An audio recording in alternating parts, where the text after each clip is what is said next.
Okay जी, तो पहले आप जो है अगर फर्स्ट टाइम दे रहे हैं ऑडिट तो पहले आपने प्रीवियस लेक्चर लेने होंगे, क्योंकि audit is all about connectivity, तो आगे का नहीं समझ आता है। तो आप पहले वो कवर कर लें, और उसमें से अगर आपने 5-6 लेक्चर भी कवर कर लिए तो आप क्लास के साथ आ सकते हैं, ऑडिट रिपोर्ट में आ सकते हैं। तो पहले वो देख लें, सही है। ओके, तो भाई कल मैंने एक छोटा सा ऐसे ही बेसिक MCQs दिए थे ताकि कुछ ना कुछ इंजन गर्म रहे, क्या वो हो गया? चलें जी, ओके। अब हमने ये कहा कि भाई जब हमने ऑडिट रिपोर्ट शुरू किया था तो उस ऑडिट रिपोर्ट को शुरू करते हुए हमने ये कहा था कि भाई आपकी ऑडिट रिपोर्ट क्या ऐसे ही किसी भी फॉर्मेट पे बना देनी चाहिए, स्टैंडर्ड होनी चाहिए। अच्छा, एग्जामिनर का दिमाग घूमे, वो सब आपको ऐसे ही पूछे कि बोले कि भाई क्यों स्टैंडर्ड होनी चाहिए, ताकि सबको समझ आ सके कि स्टैंडर्ड फॉर्मेट हो कि अगर इसमें ये हालात वाकयात चेंज होंगे तो ये इम्पैक्ट आता है।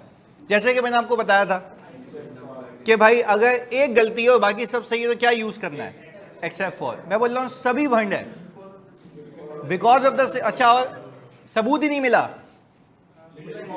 स्कोप लिमिटेशन, यानी हर किसी सिनेरियो के अंदर हालात वाकयात जैसे होंगे वैसी रिपोर्ट का फॉर्मेट होगा। पर अगेन उसने कहा जो हालात वाकयात होंगे वो मैक्सिमम हमें पता है, हम उसी हालात वाकयात पे आपको गाइड करेंगे कि ये अल्फाज यूज करने, आपने अपनी होशियारी नहीं करनी है। सिंपल उसने ये बात बोल दी। आपने बोला भाई जो हालात वाकयात होंगे इस सिनेरियो में ये लिखेंगे, इस सिनेरियो में ये लिखेंगे। तो सर मसला ये है कि एग्जाम के अंदर अगर सिनेरियो आया कुछ और आपने लिखा कुछ तो आपको नंबर नहीं मिलेंगे। यानी अभी भी जो बच्चे पेपर दे के आए थे उसमें ऑडिट रिपोर्ट में एक बच्चे ने कहा सर मैंने इंटरप्रेट गलत कर लिया, मैं ये लिख के आ गया, क्या मुझे नंबर मिलेंगे? मैंने कहा नहीं, क्योंकि उसने स्पेसिफिकली कहा है इस सिनेरियो में ये लिखना है, इस सिनेरियो में ये लिखना है। कैसे लिखना पहले तो डिसाइड करना है लिखना क्या है, और फिर कैसे लिखना है वो मैं सिखाऊंगा। तो कितनी चीजें होंगी रिपोर्ट में? दो। एक, सिनेरियो को पिक करना कि ये सिनेरियो क्या है। जैसे कल मैंने बेसिक सी बात पूछी थी कि यार अगर आप अपने ओपिनियन को मॉडिफाई करेंगे, याद है MCQs में कि अगर ओपिनियन को मॉडिफाई करेंगे तो वो ओपिनियन को मॉडिफाई करके किस वजह से ओपिनियन मॉडिफाई कर रहे हैं, स्कोप लिमिटेशन की वजह से या इसकी वजह, तो फिर उसके अल्फाज अलग हो जाते हैं ना। यानी अगर मैं स्कोप लिमिटेशन की वजह से अपने ओपिनियन को मॉडिफाई करूंगा तो अल्फाज कुछ और होंगे, और अगर गलती की वजह से, मिस स्टेटमेंट की वजह से अपने ओपिनियन को मॉडिफाई करूंगा तो अल्फाज कुछ और होंगे। तो आपने पहले ये पहचानना होगा। खैर वो तो बहुत दूर की बात है। फिर अगेन हमने ये कहा था कि सबसे पहले आप ऑडिट रिपोर्ट के अंदर एक हेडिंग डालते हैं कि ये इंडिपेंडेंट ऑडिटर की रिपोर्ट है। एग्रीड? चलें, फिर आपने कहा इंडिपेंडेंट ऑडिटर की रिपोर्ट होने के बाद आप क्या एड्रेस ही डालेंगे? ऐसा ही है, एड्रेस ही डाल दिया आपने। अच्छा, एड्रेस ही एज एप्रोप्रिएट, जिसने आपको अपॉइंट किया। यानी जब आपका रेगुलेटरी ऑडिट होता है तो उस रेगुलेटरी ऑडिट के केस के अंदर आप क्या करते हैं? शेयर होल्डर को। अच्छा, अगर आपको एक इन्वेस्टर अपॉइंट कर रहा है, जल्दी बताओ, तो इन्वेस्टर। अच्छा, अगर आपको डायरेक्टर किसी एक ब्रांच के ऑडिट के लिए अपॉइंट कर रहे हैं तो डायरेक्टर्स। अच्छा, फिर हमने एक आखिरी चीज कही थी कि अगर आपको बैंक अपॉइंट कर रहा है लोन देने के लिए तो बैंक एड्रेस ही होगा। यानी हर किसी के मकासद अलग होंगे, पर हमारा मकसद एक होगा, to enhance the confidence of end user can be anyone, it can be member, it can be bank, it can be directors as well और इन्वेस्टर एज वेल। ये हमने सीखा था। फिर हमने कहा था आपने सबसे पहले एक सेक्शन डालना है जिसका नाम है ओपिनियन। अच्छा, ओपिनियन में सबसे पहले आपने बताना है कि हमने ऑडिट किया था, इस कंपनी का किया था, इस पीरियड का किया था, और फाइनेंशियल स्टेटमेंट्स में आता, इसमें से एक भी चीज मिस होगी तो आप नहीं कर सकते, बुला लेगा वापस। सही है? अच्छा, ये सारी चीजें बता के आप क्या कहेंगे? In our opinion the accompanying financial statement present true and, अच्छा ये ट्रू एंड फेयर व्यू वाली बात कब लिखनी है? जब अनमॉडिफाइड हो। अच्छा, अगर मॉडिफाइड ओपिनियन होगा तो क्या आप ये कहेंगे सब सही है, या ओपिनियन को मॉडिफाई करेंगे? अच्छा, ओपिनियन को जो मॉडिफाई करेंगे उसकी वजूहात दो होंगी, या तो मिस स्टेटमेंट है या तो एविडेंस अवेलेबल नहीं है। बस हमने इतना सीखा था कल तक। आज हम आ गए बेसिस फॉर ओपिनियन में। कहां पे आ गए भाई? बेसिस फॉर ओपिनियन में। अच्छा देखो, ओपिनियन का सेक्शन आ गया, फिर बेसिस आ गए। आज हम बात कर रहे हैं बेसिस की, यानी किस बुनियाद के ऊपर मैंने ऊपर ओपिनियन दिया है। एक बेसिस है ना। अच्छा, आप एक एक करके सुनिएगा, बेसिस की शुरुआत कहां से होती है। आप बेसिस के अंदर यह बताएंगे कि मैंने ऑडिट किया था आयजा के तहत, इंटरनेशनल स्टैंडर्ड्स ऑन ऑडिटिंग के तहत। मैंने ये कहाँ लिखा? बेसिस फॉर ओपिनियन में। कहाँ पे लिखा?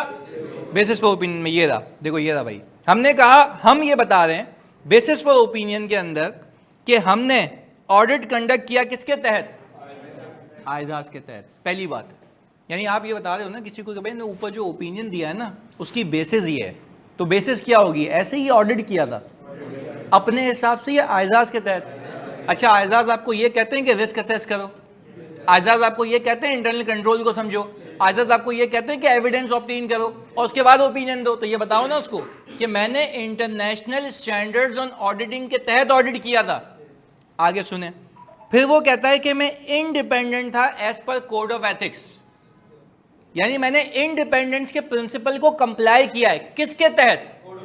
क्योंकि देखो ऊपर हेडिंग में तो तुम लोगों ने बता दिया कि ये इंडिपेंडेंट ऑडिटर की रिपोर्ट है, पर नीचे तुम बता रहे हो कि मैं इंडिपेंडेंट था, जिसके लिए बाइबल जो यूज की गई थी उसका नाम क्या था?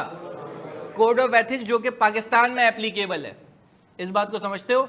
अच्छा, आप कोड ऑफ एथिक्स आपको कुछ चीजें कहता है, वो तो अलग चैप्टर है, पर यहां पे हल्का हल्का हल्का हल्का तस्करा होता रहेगा। कोड ऑफ एथिक्स आपको ये कहता है कि आपने इंडिपेंडेंटली काम करना। हमने बोला भाई इंडिपेंडेंस का मतलब क्या है? मैंने कहा भाई वो ये कह रहा है कि आपकी बेगम साहिबा वहां पे सीएफओ नहीं होनी चाहिए।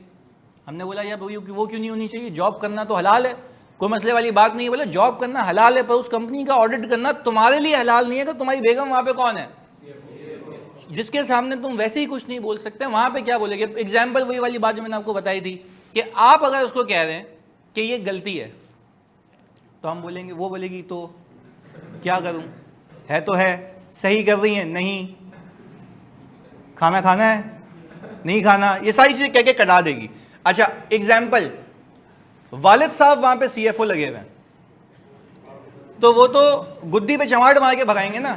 तू होगा सीनियर मैनेजर अपने लिए, तू होगा मैनेजर अपने लिए, तू सीनियर मैनेजर डायरेक्टर अपने लिए होगा, बट यहां पे तेरा बाप मैं हूं। सीधी सी बात है भाई, आपकी इंडिपेंडेंस इंपेयर हो जाएगी। क्या हो जाएगी? अच्छा अब एक और चीज, आपने उस कंपनी में अपने शेयर्स खरीदे, उसी कंपनी के शेयर खुद खरीद के बैठे हुए, और आपको पता है अगर मैंने इसके अंदर ये डेप्रिसिएशन डलवाया जो कि गलत बुक हुआ है, इसका प्रॉफिट इतने से नीचे आएगा, अर्निंग पर शेयर इतने से नीचे आएगी, मार्केट में परसेप्शन जाएगा कि कंपनी फारिग, शेयर प्राइस नीचे आ जाएगी। अल्टीमेट नुकसान किसको होगा? हमें होगा। क्या मेरा सेल्फ इंटरेस्ट आ गया? जब मेरा सेल्फ इंटरेस्ट आ गया तो दैट मींस कि आई एम नॉट इंडिपेंडेंट। तो ये सारी बातें कहां लिखी हुई हैं? आप उसको बताओ सिंपल, आप बुनियाद बता रहे हो, बेस बता रहे हो कि मैंने ऊपर जो ओपिनियन दिया है इस बेसिस पे दिया है। सबसे पहले क्या बताओगे? हमने ऑडिट किया था। अच्छा अब थोड़ा सा फर्क भी रखते हैं, ऊपर लिखा था वी हैव ऑडिटेड, तो यहां भी वही तो बोल रहे हो, या बता रहे हो ऑडिट किसके तहत किया? तो ऊपर भी तो बताया था मैं इंडिपेंडेंट था, पर किसके तहत था वो यहां बता रहा हूं। ऐसे ही मतलब एक सवाल आता है ना, अजीब सा लेटा हुआ बच्चा घर में, बोले ये पागल हो गया, ऊपर भी बता रहा है नीचे भी बता रहा है। ऊपर बताया कि मैंने ऑडिट किया है, पर किस बुनियाद पे किया है वो ये, मैं इंडिपेंडेंट था, किस बुनियाद पे था वो ये। और आखिर में मैं लिख रहा हूं ये दोनों चीजें करने के बाद मुझे सफिशिएंट और एप्रोप्रिएट ऑडिट एविडेंस मिल गया। सफिशिएंट का मतलब है जितना एविडेंस, जितनी क्वांटिटी चाहिए थी उतनी, और एप्रोप्रिएट मतलब ओरिजिनल डॉक्यूमेंट्स है मेरे पास, कोई फेक डॉक्यूमेंट नहीं है। मैंने कहा ये तीनों चीजें कर ली, तो इस बेस पे मैं ये कह रहा हूं कि मैंने ऊपर ओपिनियन दिया है। अच्छा ये जो इसके बाद वाला डब्बा है ना, ये वाला अभी मैंने इग्नोर किया। क्यों? क्योंकि मुझे एक बात बताओ, अगर आपकी सारी एविडेंस आपको मिल गए, कोई गलती नहीं है, सारे सबूत मिल गए, तो क्या आपको इस पैराग्राफ में यह बताने की नीड है कि मैंने ऊपर ओपिनियन मॉडिफाई किया या मॉडिफाई किया ही नहीं है? देखो अब थोड़ा सा यूं सोचना पड़ेगा। आपने ऑडिट किया, रिस्क असेसमेंट की, ऑडिट किया, सबूत मिल गया, सब सही है, तो सिर्फ ये बताओगे ना बेसिस फॉर ओपिनियन में, प्लीज सुनना, बेसिस फॉर ओपिनियन में सिर्फ ये बताओगे ना मैंने ऑडिट किया था, किसके तहत? मैं इंडिपेंडेंट था, किसके तहत? कोड ऑफ एथिक्स के तहत, और मैंने सफिशिएंट एप्रोप्रिएट ऑडिट एविडेंस ले लिया, और ऊपर मैंने लिखा होगा financial statements are presenting true and, कहानी खत्म, आगे बढ़ गया। अनमॉडिफाइड ओपिनियन, कौन सा ओपिनियन? अच्छा अब उलट सोचते हैं, मुझे गलती मिली, मिस स्टेटमेंट मिली, मैं फिर लिखूंगा वी हैव ऑडिटेड, आयजा के तहत ऑडिट किया, मैं इंडिपेंडेंट था, मुझे सबूत मिला, पर सबूत मिला उसमें मसला था, गलती थी, तो क्या वो बेसिस बताऊंगा? अच्छा फिर ऊपर ओपिनियन मैंने सही दिया होगा, ओपिनियन भी मॉडिफाइड होगा। अब मेरी बात समझिएगा, ऊपर जब ओपिनियन मॉडिफाई होगा तो नीचे उस मॉडिफिकेशन की बेसिस बताऊंगा। एग्जाम्पल मैं बताऊंगा, मैंने ऑडिट किया था, आयजा के तहत किया था, मैं इंडिपेंडेंट था, मुझे सबूत मिला और सबूत ये मिला कि ये डेप्रिसिएशन गलत रिकॉर्ड हुआ है, होना इतने से चाहिए था। ये क्या है बेसिस, ये क्या है?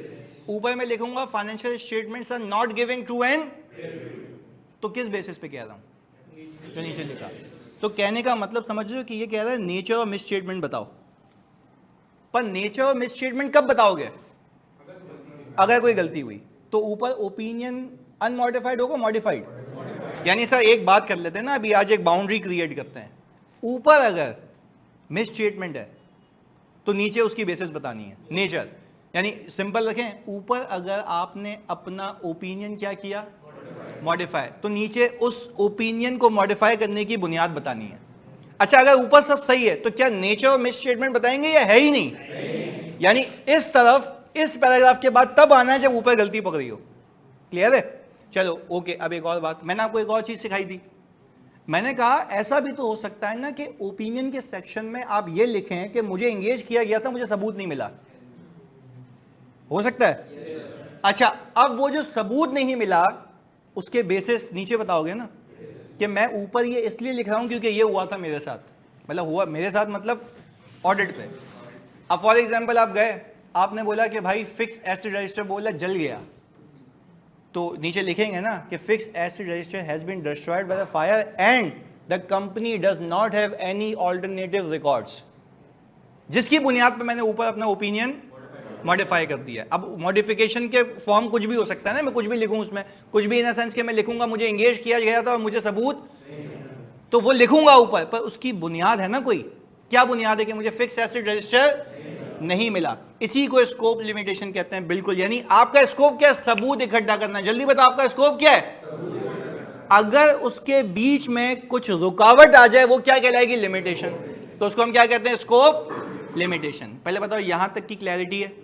पक्की बात है? चलें अब एक एक करके मुझे जवाब दो। मैंने कहा मैंने हेडिंग डाल दी मैं इंडिपेंडेंट हूं, मैंने कहा मैंने एड्रेस ही चूज कर लिया, मैंने ओपिनियन दे दिया। ओपिनियन में क्या लिखेंगे? We have audited accounting financial statements of ABC limited for the year ended, and financial statements में यही आता है। फिर क्या लिखेंगे? इन आवर ओपिनियन, हमारे ओपिनियन में फाइनेंशियल स्टेटमेंट्स या तो ट्रू एंड फेयर व्यू दे रहे हैं। अच्छा आप साथ साथ बताओगे ट्रू एंड फेयर व्यू अगर दे रहे हैं नीचे, मैं कह रहा हूं ऊपर कि ट्रू एंड फेयर व्यू, तो नीचे बेसिस फॉर मॉडिफिकेशन में नेचर और मिस स्टेटमेंट बताऊंगा। क्यों? है ही नहीं सर, पागल हो गए आप, नहीं बताएंगे। आगे सुनो, मैंने कहा मुझे सबूत नहीं मिला, तो ऊपर ये लिखूंगा वी हैव ऑडिटेड या वी वर एंगेज्ड। अच्छा तुमने बता दिया तो मजा आ जाएगा। सुनो, मैं अगर तुम्हें यह कहूं कि मुझे सिर्फ एक छोटी सी जगह पे एविडेंस नहीं मिला, एक्सेप्ट फॉर, अभी ये जो अंग्रेजी है ना क्वालिफाइड वॉलिफाइड, ये मैंने नहीं सिखाया। हम सिंपल सादा खुशबू जबान में बात कर रहे हैं, या तो मॉडिफाइड और उसके हल्की फुल्के जार्गन के एक्सेप्ट फॉर यूज करूंगा, क्या करूंगा हम, वो बात की बातें। अच्छा मुझे पूरे फाइनेंशियल्स में कहीं सबूत नहीं मिला,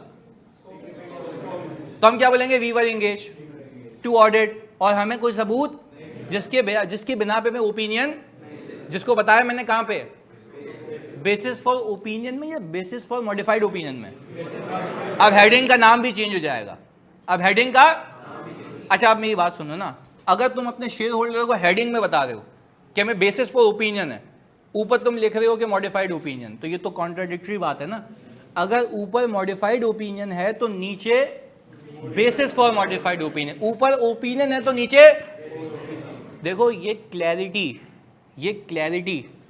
जो है ना, ये शेयर होल्डर को इसलिए होनी चाहिए ताकि वो देख के समझ जाए। फॉर एग्जांपल अब तुम लोगों को सिखा दिया ना, अब तुम लोगों ने किसी कंपनी की रिपोर्ट खोली, तुमने देखा यार ऊपर लिखा हुआ है ओपिनियन, तुम बोलोगे ओह सही है, फिर तुम्हारी एक्सपेक्टेशन क्या होगी? नीचे क्या लिखा होगा? बेसिस फॉर मॉडिफाइड ओपिनियन नहीं। क्यों? ऊपर ओपिनियन है। अब वापस सुनो, ऊपर लिखा हुआ है बेसिस, ऊपर लिखा हुआ है मॉडिफाइड ओपिनियन, तुम्हारी एक्सपेक्टेशन नीचे क्या होगी? Basis for.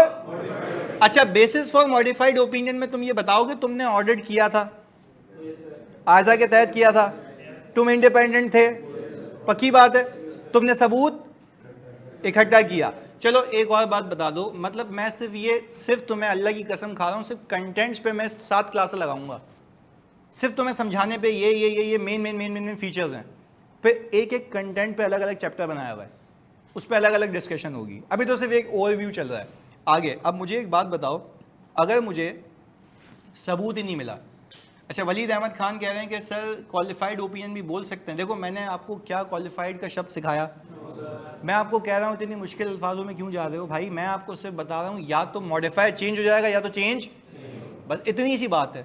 आप क्वालिफाइड, एडवर्स, डिस्क्लेमर, ये रिफ्रेशर वाले बच्चे प्लीज़ मैं आपसे रिक्वेस्ट करूँगा आप फ्रेश माइंड से पढ़ें।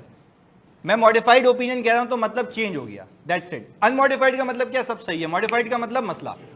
बस ये 2 चीज़ें याद रखें। चलो वापस से फोकस के साथ मुझे एक बात बताओ प्लीज़, मुझे एक बात बताओ, अगर मैं ये लिख रहा हूँ ऊपर कि because of the significance of the matter described in basis for opinion, अब आए ना लाइन पे, बेसिस फॉर मॉडिफाइड ओपिनियन। मैं आपको इसलिए इतनी बार ये रिकॉल करवा रहा हूं ताकि ढीट हो जाओ, देख के समझ आए क्या मसला है भाई।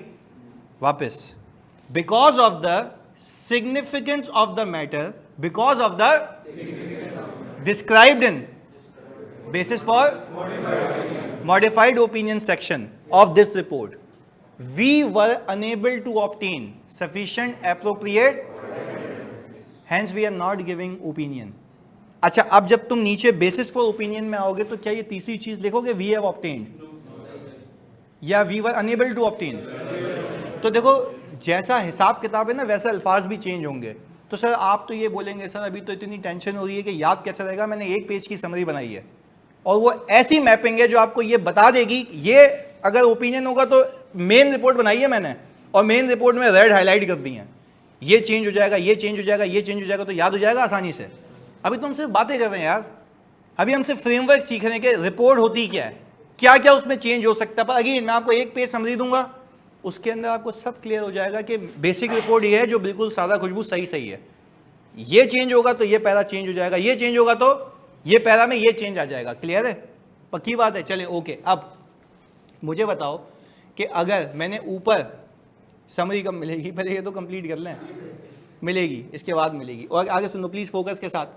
मैंने कहा भाईजान आपको ओपिनियन पहले बताया, सर मॉडिफाइड में भी इंडिपेंडेंट वगैरह बताना है। भाई आप चाहे मॉडिफाइड ओपिनियन दो, आपका इंडिपेंडेंट होना लाजमी था, क्या वो आएगा? बिल्कुल आएगा, उसमें तो कोई गुंजाइश नहीं है। इंडिपेंडेंट होना तो एनी केस लाजमी, अगर इंडिपेंडेंट नहीं थे तो आपको ऑडिट के लिए अपॉइंट होना बनता ही नहीं था, आपको एक्सेप्ट ही नहीं करना चाहिए। सिंपल बात तो यहां से शुरू होती है। क्लियर है? आगे मैंने कहा सर ये बात समझ आ गई कि मैं ओपिनियन दूंगा और बताऊंगा वो ओपिनियन किस बुनियाद पे दिया है। वो बुनियाद क्या थी? ऑडिट किसके तहत, इंडिपेंडेंस किसके तहत, कोड ऑफ एथिक्स के तहत, और तीसरी चीज क्या थी? सबूत मिल गया। ओके, सबूत मिला, क्या उसमें भंड हो सकता है? तो क्या बताएंगे? Nature of mistreatment. क्या बताएंगे? अच्छा, अगर सबूत नहीं मिला तो स्कोप लिमिटेशन बताएंगे। बस ये याद रखो, यानी सिंपल तुम्हें सिखाना और तुम्हारे भेजे में ये फिक्स करना चाह रहा हूं, बाकी बातें अपनी जगह। अगर सबूत मिला और आपको ये सबूत मिला कि कोई गलती है, तो क्या वो गलती बेसिस फॉर मॉडिफाइड ओपिनियन में बतानी है? Why I am saying basis for modified opinion? क्योंकि ओपिनियन मॉडिफाई हुआ होगा। क्लियर है? अच्छा, अगर आपको सबूत नहीं मिला, किस वजह से नहीं मिला वो बतानी है, क्योंकि अभी भी आपने फिर मॉडिफाई किया होगा ऊपर। तो जैसे हालात वाकयात होंगे वैसे आपने बताना है। अब एक सवाल आया, सर अगर एविडेंस ना मिला हो तो वी हैव कंडक्टेड ऑडिट, क्या ये लिखेंगे? नहीं, वी वर एंगेज। अनमॉडिफाइड तो बिल्कुल नहीं लिखेंगे। नहीं, तो मैंने पहले भी बताया कि आप ऐसे अल्फाज यूज, अच्छा देखो ऐसे अल्फाज यूज करने का पता है मतलब क्या है? कि आप अपनी बात से ही कॉन्ट्राडिक्ट कर रहे हो। यानी शेयर होल्डर आपको एजीएम में बुला के ना जलील करेगा, बोलेगा मेरी बात सुन, ऊपर लिख रहा है कि मुझे सबूत नहीं मिला, तो ऑडिट तुम्हारे बाप ने किया, ये वी हैव कंडक्टेड क्यों लिख रहा है भाई? तो हमें क्या लिखना है? We were engage. तो वो तो हम सीखेंगे, हम तो सिर्फ एक फ्रेमवर्क बना रहे हैं कि भाई जब तुझे सबूत नहीं मिला तो ये क्यों लिख रहा है? हमने ऑडिट कर लिया था, तो ऑडिट कर लिया तो बताओ फिर। क्लियर है? चलें जी, ओके। ये SAAE का मतलब है सफिशिएंट एप्रोप्रिएट ऑडिट एविडेंस। सही है जी? नहीं, वो भी नहीं लिखेंगे, वो भी नहीं लिखेंगे। वही तो पूछ रहा है कि भाई सर हम ये लिखेंगे वी हैव ऑडिटेड, नहीं, जी नहीं, पर ये तो बताएंगे ना हम इंडिपेंडेंट थे, ये तो आएगी ना, ये तो आएगी। सर एडवर्स ओपिनियन के केस में क्या मैंने एडवर्स का लव यूज किया? देखो मेरे बच्चों मेरी बात सुनो, सिंपल एक लॉजिक लगाते हैं ना। हम कह रहे हैं ना मैं एडवर्स की बात करूंगा ना मैं आगे की चीज़ों की बात करूंगा, मैं सिर्फ अभी बात कर रहा हूँ मॉडिफाइड और बस इस हद तक रहे हैं आप। फिर इसकी किस्में बताऊंगा अलग अलग कि ये होगा तो ये लिखना है, ये होगा तो ये लिखना है। क्लियर है ख्वाजा साहब? जल्दी बताओ। सिंपल रखना है यार, कॉम्प्लेक्स नहीं करना अभी अपने आप के लिए, अभी तो वो बहुत दूर है। चलें, ओके गुड, आगे भाई दो चीजें क्लियर है, ओपिनियन और बेसिस फॉर ओपिनियन। ओके आगे, यहां पे एक चीज लिखी हुई है, मटीरियल अनसर्टेनिटी रिलेटिंग टू। अच्छा एक बात बताओगे, शहबाज भाई पूछ रहे हैं, तुम लोग जवाब देना। वो कह रहे हैं कि सर अगर यहां पे शहबाज कहां गया भाई, ये रहा सर, मिस स्टेटमेंट भी नहीं लिखेंगे, वी हैव ऑडिटेड। जैसे ऑडिट किया है तो पता लगा है ना कि गलती है। अब देखो कितनी बारीकियां हैं ऑडिट में। मैं कह रहा हूं इस अलग अलग हेडिंग के ऊपर अलग अलग चैप्टर है, क्यों नहीं समझ रहे? आगे बताऊंगा, अभी सिर्फ ओवरव्यू है, उसमें दिमाग खराब हो गया है। क्या ये सिर्फ ओवरव्यू, हल्का हल्का हर किसी का टच देते हुए जा रहे हैं ताकि रिपोर्ट की तमीज तहजीब आ जाए। इसके बाद एक चैप्टर उठाऊंगा, जिंदगी भर के सवाल उसमें डाल देंगे, सब हो जाएगा। अभी देखो ना तुम्हारा दिमाग सेट भी करता हूं ना अभी क्रॉस क्वेश्चनिंग करके। 2 मिनट दो बस इधर।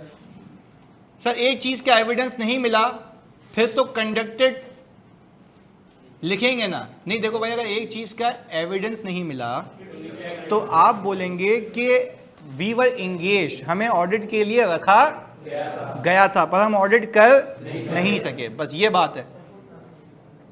अच्छा भाई सर मॉडिफाइड में सिर्फ इंडिपेंडेंट लिखेंगे, बिल्कुल सर। ये 3 बेसिस हैं, ये दोनों मॉडिफाइड है। नहीं नहीं, अब देखो 2 चीजें अलग, इधर वापस आ जाते हैं, कोई मसले वाली बात नहीं है। देखो वो कह रहा है पहले आप बेसिस फॉर ओपिनियन की हेडिंग डालेंगे, यानी वो बुनियाद जिस पे मैंने ऊपर ओपिनियन दिया, बिल्कुल बेसिक बात। उसमें आप बताएंगे ओपिनियन किस बुनियाद पे दिया होगा, आपने ऑडिट किया होगा आज़ा के तहत, आप इंडिपेंडेंट थे कोड ऑफ, और आपको सबूत मिल गया। ये तीनों बातें कह के चुप हो जाना है, अनलेस कि आपको पता लगे कि आपने गलती पकड़ ली, तो क्या वो मिस स्टेटमेंट बयान करनी है। पर ये सिर्फ कब होगा? मॉडिफाइड ओपिनियन होगा। अच्छा एक और बात बताओ, मैं मान जाऊंगा तुम लोगों को, अगर सिर्फ एक छोटी सी चीज पे सबूत नहीं मिला, सही है, तो क्या हम we have audited, we conducted audit लिखेंगे? यस, हमने ऑडिट किया है। इसका मतलब ये नहीं है कि ऑडिट ही नहीं किया। तो उस केस में ये आएगा, देखो जैसे हालात वाकयात होंगे वैसे चेंज होंगे। मैं अपनी माँ की कसम खा के कह रहा हूँ, एक एक चीज लिखना सिखाऊंगा। सिर्फ ये ओवरव्यू है कि ऊपर ऊपर से बातें याद होनी चाहिए तुम्हें, कि यार अगर सबूत नहीं मिला तो मैं क्या बोलूंगा कि भाई कहीं कुछ भी नहीं मिला ना, तो ऑडिट कर पाए नहीं, वी वर एंगेज, खत्म। इंडिपेंडेंट फिर भी थे, बिल्कुल थे, वो तो मना नहीं है। क्या सबूत मिला? तो ये लिखूंगा कि we have obtain sufficient appropriate audit evidence, नहीं लिखूंगा। तो मैं कह रहा हूं सिर्फ और सिर्फ ये तुम्हारी ब्रेनस्टॉर्मिंग के लिए है कि जब जैसी चीजें होंगी वैसे हालात वाकयात में अल्फाज क्या होंगे, चेंज हो जाएंगे। और वो एग्जैक्ट अल्फाज क्या चेंज होंगे कह रहा हूं, समझ दूंगा, अलग से सिखाऊंगा भी। अच्छा सर पिछला थोड़ा याद है, आप थोड़ा न्यू तरीका करा रहे ना, तो मैं तो कह रहा हूं आप अगर फेल हो गए हैं तो पिछला तरीका भूल जाना चाहिए, मेरा अपना मानना ही है। सही जी, तो मेरी रिक्वेस्ट है आपसे, देखो मैं तुम्हारे लिए कंफ्यूजिंग क्यों करूं यार? मैं पहले दिन पे आके बोलूं क्वालिफाइड ओपिनियन, एडवर्स ओपिनियन, तुम बोलोगे पता नहीं क्या बोल रहा है, क्वालिफाइड में क्या होता है। मैं कह रहा हूं पहले सुकून से सीख लो यार। मॉडिफाइड का मतलब चेंज, अनमॉडिफाइड का मतलब अनचेंज, खत्म। इतना ईजी रखो, आगे जाके मैं खुद इसको खोल लूंगा, वो मेरा काम है। सिंपल रखें, आप ये सोचे ही नहीं ना कि आपको पता है रिपोर्ट में क्या क्या है। अच्छा भाई, अब जैन अहमद कह रहे हैं सर छोटी से छोटी चीज नहीं मिलती, नहीं होगा ना, नहीं होगा जैन सर, पिछला ये भी हो गया भाई। अच्छा भाई, अब वो कह रहे हैं सर एक छोटी चीज से भी सबूत नहीं मिला तो सफिशिएंट एप्रोप्रिएट ऑडिट एविडेंस भी नहीं लिखेंगे। नहीं देखो, अगर एक एक्सेप्ट फॉर पर वो मटीरियलिटी के कॉन्सेप्ट्स हैं, वो भी आगे आते हैं। हम तो अभी क्या बेसिक बेसिक बात कर रहे हैं। आप समझे सबूत नहीं मिला, पर वो सबूत ऐसा नहीं मिला जिससे यूजर का इन्फ्लुएंस हो जाएगा डिसीजन। जी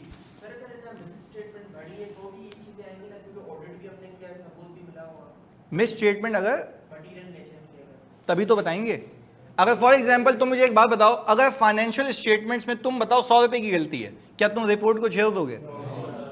जब मटेरियल होगी तो यहाँ पे आएगा। अब वो मटेरियल कैसे होगी, क्या होता है, सब आगे की कहानियां हैं, एक एक करके। सही है, ये सही था जवाब तुम्हारा भाई। सर ARTT में बुक का स्टॉक है अभी?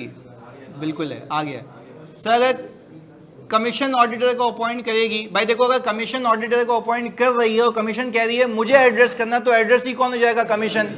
अगर कमीशन ऑडिटर अपॉइंट कर रही है और बोल रही है मेंबर्स को ही एड्रेस करना, मैं उससे फीस ले लूंगी, तो मेंबर्स, खत्म। सही है, चले वापस से इधर इधर इधर। पहले एक बात बताओ सब एक साथ, सर जिस मिस्टेक से यूजर का डिसीजन इन्फ्लुएंस होगा उसी से मॉडिफाई होगी। भाई बिल्कुल, देखो मिस्टेक तब कहलाएगी जब वो मटेरियल हो। यानी मैं आपसे सिर्फ एक बात पूछ रहा हूं ना, एक बात पूछ रहा हूं, आपके फाइनेंशियल्स में 100 रुपए की गलती है, क्या आप अपनी रिपोर्ट को मॉडिफाई कर दोगे? शेयर होल्डर चमाटे मारते हुए निकालेगा एजीएम में, बोलेगा 100 रुपए के लिए तूने रिपोर्ट की, मतलब क्या किया है तुमने? मिस स्टेटमेंट होनी चाहिए मटेरियल। अब वो मटेरियल कब कहलाएगी वो मैं सिखाऊंगा आगे जाके। अभी हम क्या कर रहे हैं? ओवरव्यू। अभी हमने कुछ डिटेलिंग नहीं की। सर जिसको एड्रेस किया जाएगा रिपोर्ट में तो फीस भी वही देगा ऑडिटर को। नहीं भाई, मैंने आपको क्या, आपने लॉ नहीं पढ़ा?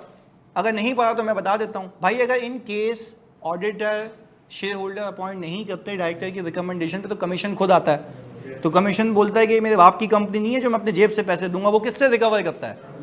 जिसका डिफॉल्ट होता है, डायरेक्टर का डिफॉल्ट होता है, डायरेक्टर से, कंपनी का तो कंपनी से। तो भाई पैसे आ जाएंगे ना, तुम्हें क्या पंचायत है, तुम रिपोर्ट दो। और भाई तुम ऑडिटर हो, तुम बोल रहे हो कि मैं ऑडिटर हूं, मैं पैसे किससे लूंगा, इससे या इससे?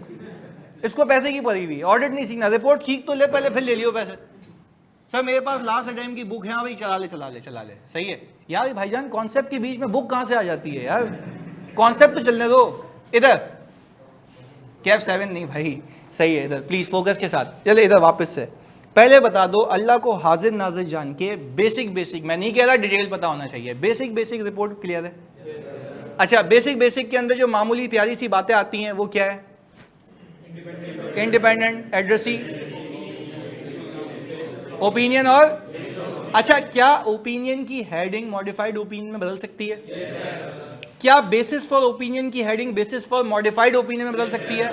मैंने सिर्फ मॉडिफाइड ओपिनियन का है, ये अपने भेजे में फिक्स कर लेना। मैंने कोई इसके अलग अलग नाम यूज नहीं किए, या तो मॉडिफाइड ओपिनियन या तो अनमॉडिफाइड, बस इतनी सी सिंपल बात है। अच्छा, क्या हम बेसिस फॉर ओपिनियन के अंदर, अब मैं क्रॉस क्वेश्चनिंग कर रहा हूं, क्या मैं बेसिस फॉर ओपिनियन के अंदर नेचर और मिस स्टेटमेंट बताऊंगा? मैंने वर्ड क्या यूज किया है? Basis for opinion. अब थोड़ा सा आओ ना इस पे, वापस अगेन एक और बार, क्या मैं बेसिस फॉर ओपिनियन के अंदर नेचर और मिस स्टेटमेंट बताऊंगा? बेसिस फॉर ओपिनियन, बेसिस, बुनियाद of opinion, not modified opinion. चलो वापस से गेम खेलते हैं, फोकस होकर सुनना। मैंने ये कहा क्या मैं बेसिस फॉर मॉडिफाइड ओपिनियन के अंदर नेचर और मिस स्टेटमेंट बताऊंगा? Very good. अच्छा अब ऊपर आते हैं, ये अब आया ना जुनून, अब समझ आ रहा है ऊपर। अब मुझे एक बात बताओ, क्रॉस क्वेश्चनिंग में क्लियर हो जाएगा सब। अब मुझे एक बात बताओ, अगर मैं ऊपर मॉडिफाइड ओपिनियन लिख रहा हूं, तो क्या मॉडिफाइड ओपिनियन के सेक्शन में, मेरी बात सुनना, क्या मॉडिफाइड ओपिनियन के सेक्शन में बेसिस फॉर मिस स्टेटमेंट बताऊंगा? नहीं, वो कहां बताओगे? तो होशियारी नहीं, जो जगह बताई है वहां, यहां की चीज वहां नहीं डालनी, वहां की चीज जो जगह है वहां पे। सही है, क्लियर हो गया? ओके भाई, अब क्लियर है? यानी ओपिनियन की चीजें ओपिनियन में, बेसिस की चीजें बेसिस में। भाई क्लियर रहेगा? अभी एक एग्जामिनर हरकत करे, आपको ऊपर चिपका के तो बोला लिखा हुआ तो है ना, अच्छा लग रहा है, ओ भाई इसको नीचे लाओ ना। वो बुनियाद है जिसके बिना पे आपने अपना ओपिनियन क्या किया है? मॉडिफाई किया है, चेंज किया है। भाई क्लियर है? पक्का? आ जाओ अगले पैरा पे। ये भी रिपोर्ट का पार्ट होता है, पर ये मैं कह रहा हूं कंडीशनल पार्ट होता है। क्या होता है? कंडीशनल पार्ट होता है। सर लास्ट वाला दोबारा बता दें। भाई मैंने कहा अगर आपको एग्जामिनर ये कहे कि मॉडिफाइड ओपिनियन की हेडिंग डली हुई है और मॉडिफाइड ओपिनियन के सेक्शन के अंदर उसने नेचर ऑफ गलती या मिस स्टेटमेंट लिख के दी हुई है, क्या वो जगह सही है? या वहां पे सिर्फ ओपिनियन आता है और उसकी बुनियाद कहां आती है? बेसिस फॉर ओपिनियन में। तो वो गलतियां वहां बतानी है, सब वहां नहीं चिपकाना। ओपिनियन में ओपिनियन, उसकी बुनियाद नीचे। क्लियर है? ओके जी, अब क्लियर है भाई? सब मतलब ओपिनियन की हेडिंग में सिर्फ ओपिनियन देना है, उससे रिलेटेड जो भी डिटेल है वो, हाँ देखो बिल्कुल ना। अब ये वही वाले भाई हैं हमारे जो कह रहे थे कि सर हमें पिछला आता है, तो पिछले वाला भूल जाओ, नया वाला अच्छे से सीखते हैं। सही है, बिल्कुल बेसिक बेसिक। यार मैं तो कह रहा हूँ, मैं अज्यूम ही नहीं कर रहा कि तुम लोग कोई रिफ्रेशर के बच्चे हो, यार मैं तो सबको इक्वल समझ रहा हूँ। इधर आगे सुनो फोकस के साथ, मैं इसके ऊपर मार्क कर रहा हूँ, और जिसके पास बुक है ना, उसमें समरी बनी हुई है, देख ली ना। ओके, इधर इसके ऊपर आप लिखें, शाबाश, ये जो पैरा है ये है कंडीशनल, ये लाजमी पैरा। अच्छा मुझे जल्दी से बात बताओ, इंडिपेंडेंट ऑडिटर की रिपोर्ट लाजमी है? Addressee, opinion, basis for opinion लाजमी है। ये क्या है? ये कंडीशनल है भाई। अब कंडीशनल क्यों है, जरा इस पे बात करनी पड़ेगी, बातचीत होगी इस पे, थोड़ी सी जलालत होगी इस पे। तो सुनो, मुझे बताओ सबसे पहले प्लीज या फोकस के साथ, हमने कहा यहां पे हमने एक चीज लिखी, गोइंग कंसर्न। अच्छा यहां पे अगर हम आपको एक चीज सिखा सकें, तो कंसर्न का मतलब होता है एंटिटी। वाह भाई वाह। गोइंग का मतलब चलती रहेगी, कंसर्न का मतलब है, गोइंग का मतलब साथ साथ, कंसर्न का मतलब एंटिटी, गोइंग का मतलब, गोइंग का मतलब कंसर्न का मतलब एंटिटी, ये वाली बात हो गई। सही है। अच्छा भाई, पर चलती रहेगी,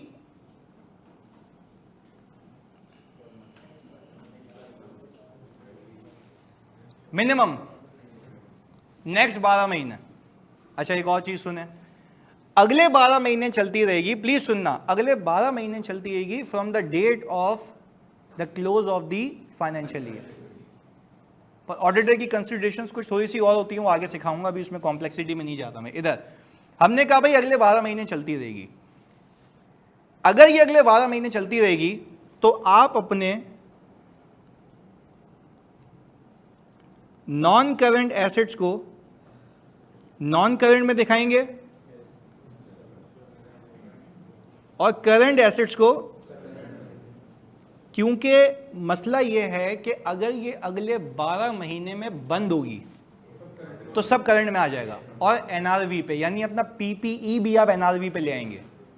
इस बात को सिखाता हूं, अभी लिखता भी हूं यहां पे कि if non going concern then entire assets, हाँ भाई किस में आ जाएंगे, और वो भी एट। अच्छा एनआरवी में मैं बताता हूं क्यों, क्योंकि अब ये कंपनी बस बंद होगी और इसके एसेट्स सेल होंगे और शेयर होल्डर को उनकी होल्डिंग के हिसाब से पैसे मिल जाएंगे। इसको कहते हैं वाइंडिंग अप। क्या कहते हैं? Winding up. सही जी, लिक्विडेशन बेसिस पे बनाएगी, बिल्कुल ये वाली बात है, एनआरवी बेसिस पे। इसको आसान जबान में ना, लिक्विडेशन तो बहुत ह्यूज खतरनाक वर्ड हो जाता है, हम बोल रहे हैं एनआरवी बेसिस पे, खत्म, आसान रखो जिंदगी। अच्छा एनआरवी बेसिस पे इसलिए ना क्योंकि आप बोल रहे हो भाई fair value less cost to sell, कि भाई जो फेयर वैल्यू है बिकने का खर्चा होगा, नेट जो रियलाइज होंगे शेयर होल्डर को वही बताओ। शेयर होल्डर को ये बताने का मकसद है you are depicting presenting true and fair view. Agreed? अब आप उसको बता रहे हैं ये ट्रू और फेयर व्यू है, यही मिलेगा भाईजान, भूल गया, नॉन करंट नहीं चल रहा कंपनी आगे, 12 महीने में बंद। पर ये कब होगा? जब नॉन गोइंग कंसर्न है, ये इफ के साथ है। जब ये नॉन गोइंग कंसर्न है तब ये हालात वाकयात होंगे, अदरवाइज ये हालात वाकयात नहीं होंगे। अब 2-3 चीजों पे जरा फोकस कीजिएगा मेरी बातों पे, विदाउट कंसिडरिंग कि तुम लोगों को कुछ आता है जो कि मुझे पता नहीं आता। आगे एक बात सुनो, अगर मैं तुमसे एक प्यारी सी बात कहूं, क्या मैनेजमेंट तुमसे बेहतर पोजीशन में होती है ये डिसाइड करने के लिए कि हम सरवाइव कर पाएंगे या नहीं? एग्जाम्पल है ऑडिटर को, क्या अब मैं अगली बहुत, ये पूरा चैप्टर है 570 गोइंग कंसर्न, वो अलग से कराऊंगा, पर रिपोर्ट के साथ कराऊंगा। तभी तो मैंने कहा कि एक एक चैप्टर को खोल के तुम्हारे सामने रख दूंगा, सिर्फ तुम्हें अभी खाली वो बातें सुननी है जो इस हेडिंग को समझने के लिए लाजमी है। आगे सुनो, मैंने ये कहा कि अगर तुम ये देखो कि कंपनी में कोई ऐसे मसले नहीं है तो बाय डिफॉल्ट कंपनी चलती रहेगी। ऑडिटर को ये कहा गया, फोकस होकर सुनना, ऑडिटर को ये कहा गया है कि जब तुम ऑडिट कर रहे होगे और तुम रिस्क असेसमेंट कर रहे होगे, तो रिस्क असेसमेंट के वक्त हो सकता है कि तुम्हें कुछ ऐसी चीजें पता लगें जो कि तुम्हें ये सोचने पे मजबूर करें, साथ साथ बोल रहे हैं ऐसी चीजें जो तुम्हें सोचने पे कि कंपनी अगले 12 महीने, एग्जाम्पल देता हूं, एग्जाम्पल वापस से, वो कहता है कुछ ऐसी चीजें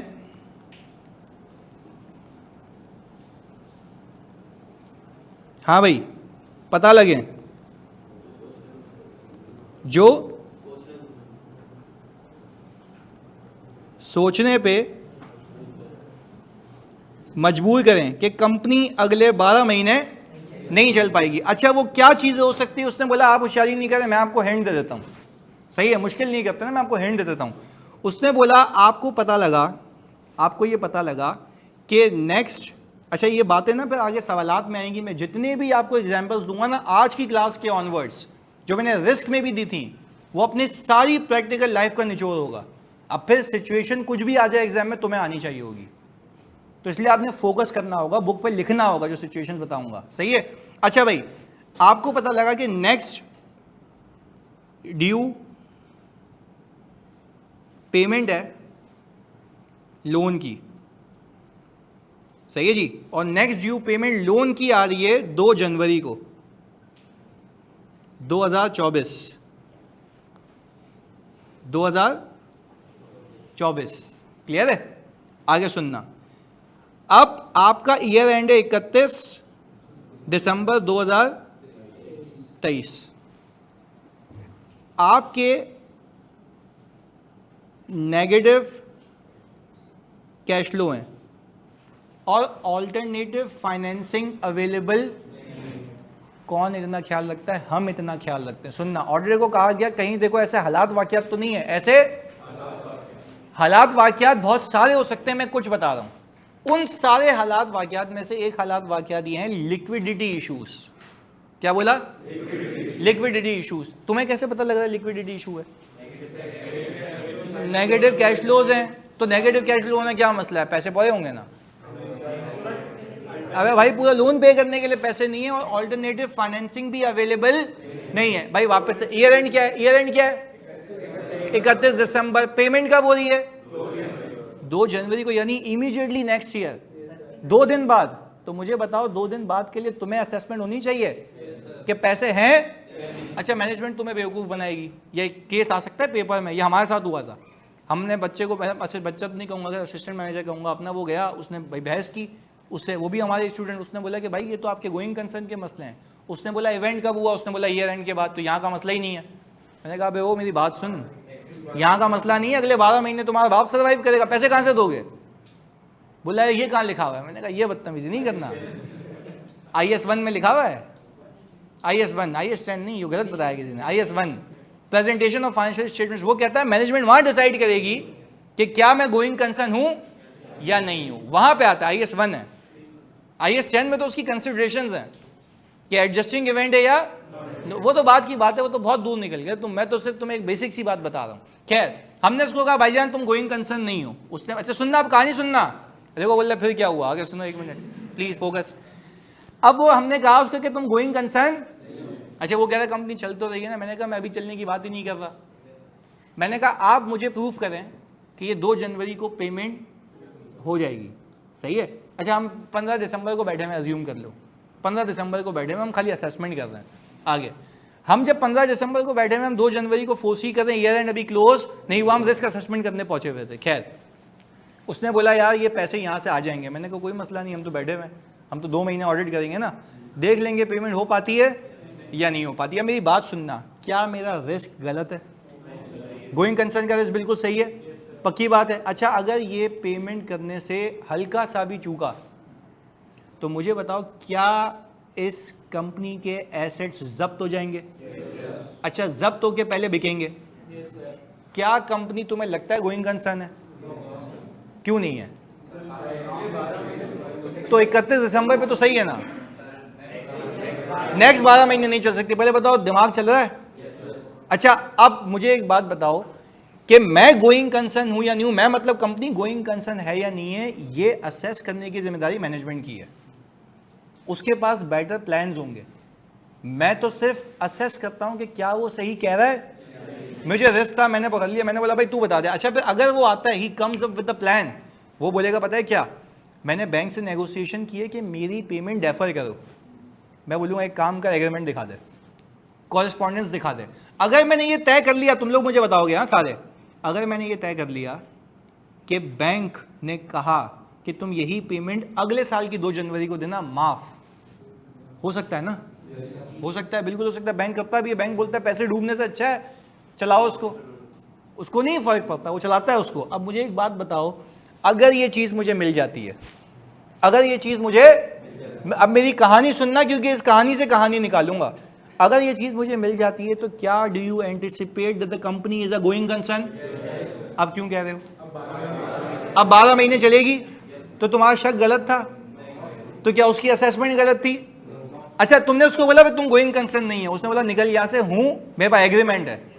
मैं तभी तो कह रहा हूं management is in a better position to conclude कि मैं चल पाऊंगा या उसके प्लान से। मेरा प्लान बनाना मकसद। अच्छा मैनेजमेंट तुम्हें कहा तू प्लान बना दे यार, कैसे चलेंगे आगे। मैंने कहा क्यों, मतलब रखा हुआ है क्या? मैं कैसे देखूं, मुझे नहीं पता तुम्हारी फाइनेंसिंग लाइंस कौन कौन सी है, क्रेडिट लाइंस कौन कौन सी है, तुम डिसाइड करो।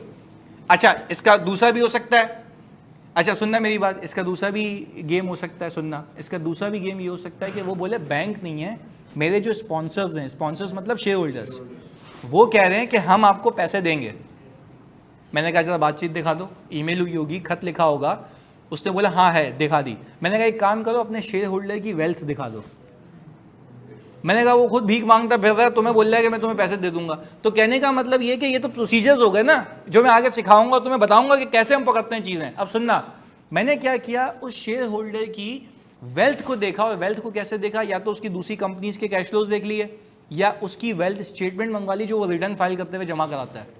नहीं हो सकता उसमें तो डिक्लेयर्ड होते हैं ना एसेट्स। मैं तो कह रहा हूं अनडिक्लेयर्ड भी होंगे, मुझे किस पे रिलाय करना है? डिक्लेयर्ड पे। तो मैंने डिक्लेयर्ड एसेट्स देखे, मैंने बोला हाँ भाई सही है। क्या कंपनी गोइंग कंसर्न है, हाँ या नहीं?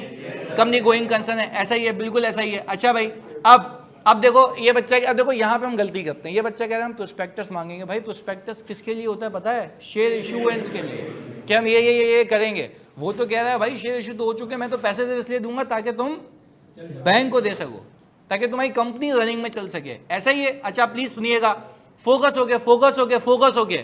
हम बैंक वाली एग्जांपल पे वापस आते हैं, प्लीज फोकस यार, ये बड़ी अहम चीज है, एग्जांपल ये बड़ी खतरनाक है। इधर जब मुझे उसने कहा कि मेरा बैंक से मुआहदा हो चुका है, अभी कर रहे हैं ना, एक मिनट रुको। इधर जब उसने कहा कि मेरा बैंक से मुआहदा हो चुका है, क्या मैंने एग्रीमेंट इंस्पेक्ट किया? बैंक ने कहा कि मुझे पेमेंट कब करना? अगले साल के 2 जनवरी को। क्या 12 महीने हो गए? Company is a going concern, पक्का, कोई मसला, कंक्लूड हो गया। किसने किया? हमने कंक्लूड किया। और असेस किसने किया कि मैं गोइंग कंसर्न हूं या नहीं हूं? मैनेजमेंट बोलती है कि मैं गोइंग कंसर्न हूं या नहीं हूं, मैं असेस करता हूं कि सही कह रहा है। अच्छा सवाल में तुम्हें लिख के दे के मैनेजमेंट कह रही है तुम असेस करो कि हम गोइंग कंसर्न है या नहीं है, तो क्या तुम्हारी जिम्मेदारी है? गोइंग कंसर्न की असेसमेंट की जिम्मेदारी किसकी? उसकी रीजनेबलनेस को देखना किसका? बोल के दिखाओ, क्या बोला? रीजनेबलनेस, कि क्या वो रीजनेबल है या नहीं है, उसकी असेसमेंट। यहां तक क्लैरिटी है? आगे सुनो। अब हमने ना एक यहाँ पे पंचायत डाल दी, हम तो ऑडिटर, खतरनाक दिमाग। सुनो, हमने उसको बोला भाईजान सही है, तुम 12 महीने डेफर हो गए, कैश फ्लो कहाँ से लाओगे? अभी भी मसला वही है। उसने बोला मतलब ये, वो भी ऐसे चौंक गया ना, अब भाई तेरे को बता तो दिया, 1 साल हो गया। मैंने कहा मैं मान रहा हूँ तू गोइंग कंसर्न है, मैंने मना किया। मैं बोल रहा हूँ क्या है वो? मैंने कहा मुझे एक अनसर्टेनिटी है कि तुम अगले 1 साल भी कैश फ्लो नहीं ला सकते। नाम क्या लिखा हुआ है? शक है। फर्क समझ आ रहा है? देखो गोइंग कंसर्न होना एक अलग बात है, और एक नहीं, उसी के अंदर एक अनसर्टेनिटी होना। देखो मटेरियल अनसर्टेनिटी रिलेटिंग टू, मैंने कंक्लूड कर लिया कि गोइंग कंसर्न हो, 12 महीने चलोगे, एग्रीड, पर मुझे अभी भी कुछ शक है। तो पता है ऑडिटर को क्या कहा गया? जब आपको ऑपरेशन कैसे परफॉर्म करेगा? बिल्कुल बगैर कैश के, बिल्कुल सही। अब सुनो मेरी बात, ये मुझे शक गलत है। अब वो पागल हो गया, मैनेजमेंट बोल लिया भाई तुम लोग अजीब मजाक लगाया हुआ है। पहले इस पे पकड़ लिया कि भाई आगे 12 महीने चलेंगे, वो बोल रहा हूँ चलेंगे, तो तुम बोल रहे हो कि अब अनसर्टेनिटी है। मैंने कहा बिल्कुल है। तो बोल रहा है इसमें करूँ क्या? सारे एसेट्स को करंट में ले आऊं, बता भाई कर लेता हूं, बेजार हो गया। मैंने कहा नहीं, एसेट्स नॉन करंट में, करंट वाले करंट में। तो बोले भाई चाहते क्या हो? मैंने कहा मैं आपसे डिस्क्लोज करवाना चाहता हूं एफएस में। क्या करवाना चाहता हूं?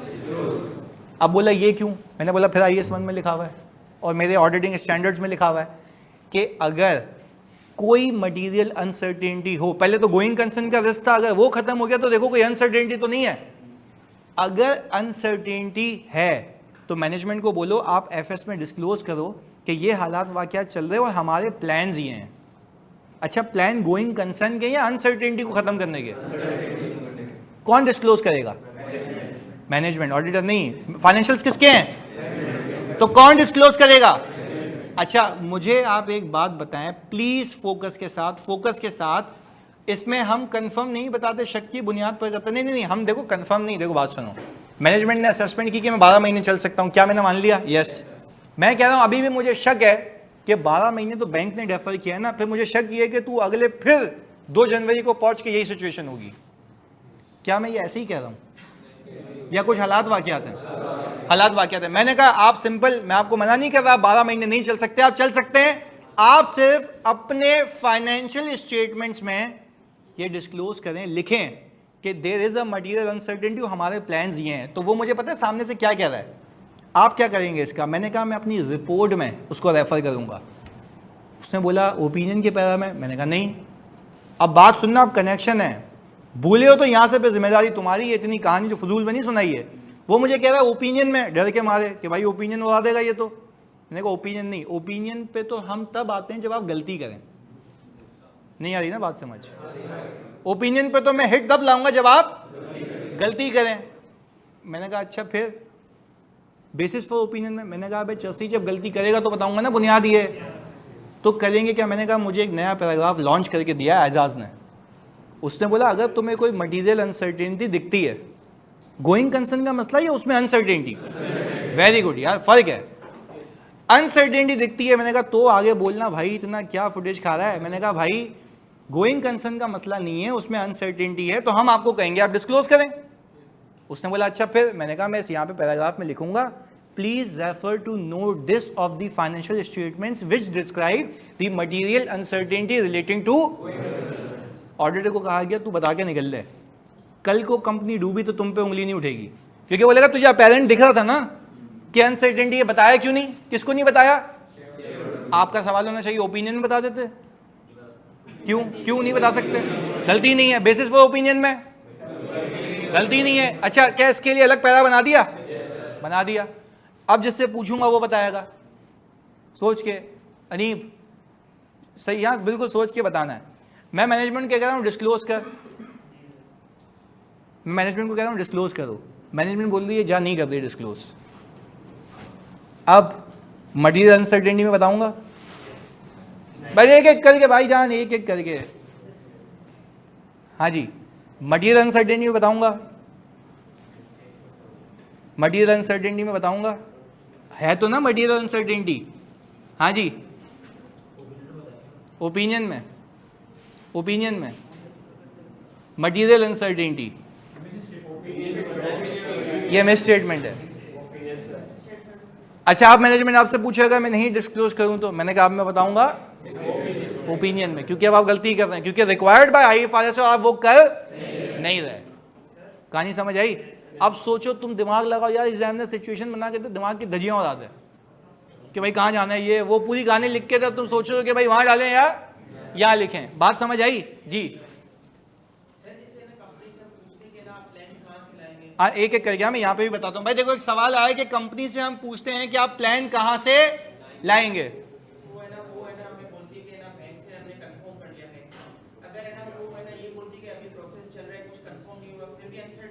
तब भी अनसर्टेनिटी नहीं। अभी एक मिनट सुनो, अभी एक और कहानी निकालते हैं, चलो आ जाओ। ये तो अच्छा याद आ गया, ऐसा भी एक केस आया, सुनो इधर। इन्होंने कहा अच्छा आप एक पहले यहाँ पे 2-3 सवाल पे तुम्हारा पूरा केस बनाता हूँ नया, सही है? एक बच्चा कह रहा सर इतना अगर एग्जामिनर सोचेगा तो हम तो फेल हो जाएंगे, तभी भाई के पास आए हो ना, नहीं होगे फेल इंशाल्लाह। इधर मतलब अनसर्टेनिटी हो और उसका सोल्यूशन ना हो तो फिर गोइंग कंसर्न इनएप्रोप्रिएट बनेगा। बिल्कुल यही वाला आपका वाला सवाल है, इधर सुनना प्लीज फोकस के साथ। अब सर इसको बस पैराग्राफ में एफएस नोट से रेफर कर देंगे, बिल्कुल ऐसा ही है। बिल्कुल ऐसा ही है। अच्छा, पिछली कहानी का मेहदी आंसर ये था कि आप उसको material uncertainty relating to going concern में नहीं बताएंगे अगर वो डिस्क्लोज, क्योंकि ये डिस्क्लोज ना करना इज अ मिसस्टेटमेंट। क्योंकि आईएफआरएस आपको कहता है कि आपने शेयर होल्डर को बताना है, और शेयर होल्डर को बताने के लिए रेफर किसने करना है? तो इतने बड़े एफएस में हम इंपॉर्टेंस देंगे ना उसको कि there is the material uncertainty relating to going concern. अच्छा भाई, अब इनका सवाल जी। सर अगर हमने बैंक को पेमेंट करनी है, अगर अगले साल डेफर हो गई पेमेंट, अगले साल डेफर हो गई, फिर लेकिन अगर हमारे पास नेगेटिव कैश फ्लोज है तो हम अपना वर्किंग कैपिटल भी तो नहीं चला पाएंगे, तो ये भी तो गोइंग कंसर्न है। नहीं ना, तो इतना तो मैंने देख लिया होगा ना कि वर्किंग कैपिटल चल सकता है। सर नेगेटिव कैश फ्लोज है तो नेगेटिव कैश फ्लो तो स्टार्टअप कंपनीज होती हैं, उसका नेगेटिव नहीं होता। कैसे चलाते हो वर्किंग कैपिटल? होता है ना यार, मतलब सही है। नेगेटिव कैश फ्लोज का हरगिज़ मतलब नहीं कैश जीरो हो गया, इस बात को समझें। पैसा फंसा हुआ होता है, वो आहिस्ता आहिस्ता आहिस्ता आहिस्ता आहिस्ता से चलता है। तो वो अपनी कंसिडरेशंस हैं, तो मैं उससे कैश फ्लो प्रोजेक्शन तभी तो मांगता हूं कि बता भाई कैश फ्लो कैसे चलाएगा तू, वो अलग चीज़ है। सही है, आगे अब प्लीज। अच्छा भाई, आकिब भाई कह रहे हैं अगर डिस्क्लोज कर देता तो मटेरियल अनसर्टेनिटी में आता कोई मिस स्टेटमेंट।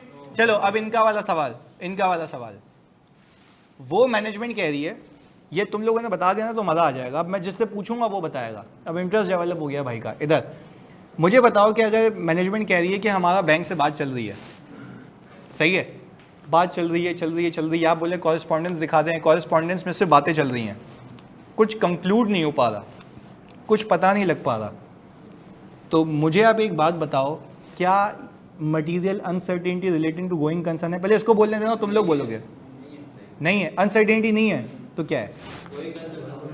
गोइंग कंसर्न का मसला है। नहीं, गोइंग कंसर्न का मसला है क्या है? एक पहले इसको घेरने दो जल्दी। 12 महीने नहीं चलेगी।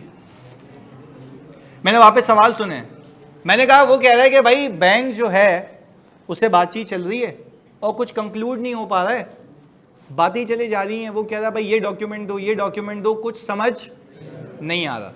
ये था, मैंने इनसे पूछा कि क्या ये अनसर्टेनिटी है या नहीं है? नहीं है, अनसर्टेनिटी है। अनसर्टेनिटी नहीं है या नॉन गोइंग कंसर्न है? नॉन गोइंग कंसर्न, अनसर्टेनिटी है। मैं आपको बताऊं, अभी देखो दिमाग कैसा घुमाता हूं। ये केस स्पेसिफिक आया है मेरे क्लाइंट के ऊपर, ये स्कोप लिमिटेशन है, एविडेंस ही नहीं है। बताओ है या नहीं है? क्या तुम कंक्लूड कर पा रहे हो? सबूत मिला या तो है? अगर तुमने नॉन गोइंग कंसर्न डाल दिया तो तुम्हें शेयर होल्डर बोलेगा तुमने कैसे कंक्लूड किया, सबूत लाओ। नहीं पता भाई, तुम मुझे बताओ, तुम्हें कोई कोर्ट ऑफ लॉ में चैलेंज कर दे, ले जाएगा ना शेयर होल्डर उठा के घसीट के, तूने मेरी कंपनी को तूने नॉन गोइंग कंसर्न कह दिया यार, सबूत कहां था तुम्हारे पास? तुम सबूत के बुनियाद पे कहते हो ना, हाँ या नहीं? एविडेंस है किनके? तो यही तो नहीं है, तभी तो कह रहा हूं सबूत ही चीज ही नहीं है ना। तुम कह रहे हो जो सबूत ही नहीं है तो मैं कंक्लूड कैसे कर रहा हूं? और आप नॉन गोइंग कंसर्न कंक्लूड कब करते हो? जब आपके पास सबूत हो। This is a scope limitation. हमारे क्लाइंट था, मैं मतलब नाम नहीं लूंगा उसका, उस पर यह वाकया चल रहा था, तो उसने पता है क्या किया था? एजीएम की एक्सटेंशन ली थी, होती है ना, वो आगे ले गया। एजीएम के लिस्टेड कंपनी थी, उसने एजीएम की एक्सटेंशन ली, सिर्फ इसलिए। अच्छा, उसने बोला जल्दबाजी कर रहा ना, वो जिद किए जा रहा, उसने कैश फ्लो बना के दे दिए, बैंक से कॉरेस्पॉन्डेंस दिखा दी। मैंने कहा जब तक वो ओके नहीं करेगा तब तक मुझे लगता रहेगा कि भाई गोइंग कर। वो बोल रहा है कि भाई मैं आपको कह रहा हूं कि हम गोइंग कंसर्न है। मैंने कहा भाई मैं नहीं कंक्लूड कर पा रहा, तो स्कोप लिमिटेशन है। मैंने कहा आपको रिपोर्ट चाहिए, आप दे दें, हम ओपिनियन में स्कोप लिमिटेशन डाल के देते कि we were unable to obtain sufficient appropriate. अच्छा, तो क्या छोटा मसला है या पूरे एफएस में मसला है? तो तभी हमने कहा कि we were unable to obtain और हमें एंगेज किया गया था। हम बोले भाई बाकी क्या करें यार, ये तो पूरी कंपनी का मसला है। तो अगेन आपको ये समझना था कि इस पूरे केस के अंदर ये स्कोप लिमिटेशन थी, क्योंकि आप कंक्लूड कर नहीं पा रहे थे। हाँ, अगर आपको 2-3 बातें बताता हूं, अगर आपको बैंक स्ट्रेट फॉरवर्ड मना कर दे, अब क्या है? अब क्यों कह रहे हो नॉन गोइंग कंसर्न? एविडेंस। समझ आया? एविडेंस होने में 1 मिनट। हाँ जी, सर जैसे अभी ये ना फॉर्मेशन चल रही है और उन्होंने स्कोप लिमिटेशन कर दिया, दूसरे दिन बैंक का फोन आता है भाई हाँ हो गया एक्सटेंशन, तो सब्सिक्वेंट इवेंट है फिर वो, फिर वापस से चेंज कर। नहीं तो फिर वो तो आगे सिखाएंगे ना। अभी पहले ये देखो जब तक रिपोर्ट हाथ में है उस वक्त तक क्या कर सकते हैं, उसके बाद क्या होगा वो बात की कहानी है। क्लियर है? अच्छा सर, वेग कॉरेस्पॉन्डेंस एविडेंस नहीं होगा फॉरेन गोइंग कंसर्न? नहीं नहीं नहीं नहीं, देखो भाई, वेग कॉरेस्पॉन्डेंस का मतलब ये है कि आप कंक्लूड नहीं कर पा रहे। देखो भाई, कॉरेस्पॉन्डेंस का मतलब ये ना कि बातचीत चल रही है। अब एक बात समझो, मैनेजमेंट आपको कह रही है कि मैं गोइंग कंसर्न पे अकाउंट्स बनाऊंगी, आप कह रहे हो कि गोइंग कंसर्न नहीं है, पर उसकी वजूहत है ना, पर आप सबूत नहीं इकट्ठा कर पा रहे ना कि गोइंग कंसर्न है भी या नहीं है, आइदर वे नहीं जा पा रहे। तो अगर आपने अपने ओपिनियन को मॉडिफाई इस बेस पे कर लिया, मैं सिर्फ सिंपल एग्जांपल दे रहा हूं, अगर आपने अपने ओपिनियन को मॉडिफाई कर लिया कि कंपनी ने गोइंग कंसर्न पे अकाउंट बनाए जबकि बनाने चाहिए, तो बेसिस फॉर ओपिनियन में तो कुछ लिखोगे ना, क्या लिखोगे?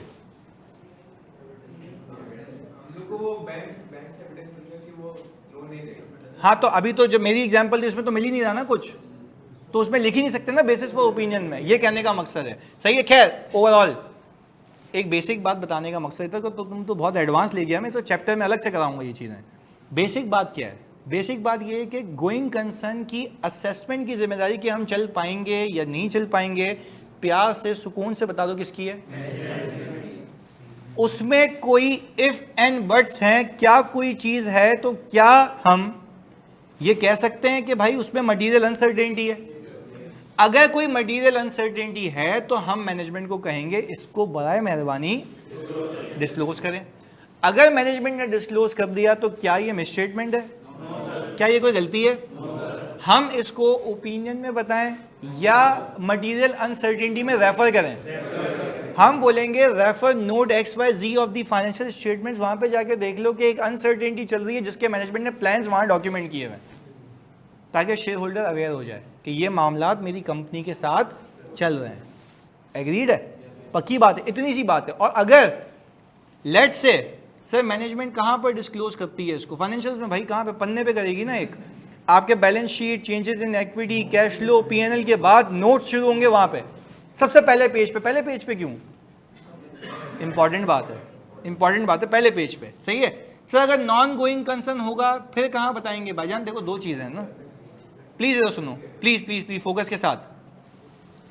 अगर कंपनी नॉन गोइंग कंसर्न है और कंपनी, तुम लोग सब बताना सोच के, अगर कंपनी नॉन गोइंग कंसर्न है मतलब 12 महीने चल, और कंपनी ने अपने करंट एसेट्स में सारे एसेट्स दिखा दिए, तो क्या ओपिनियन पे कोई फर्क आएगा?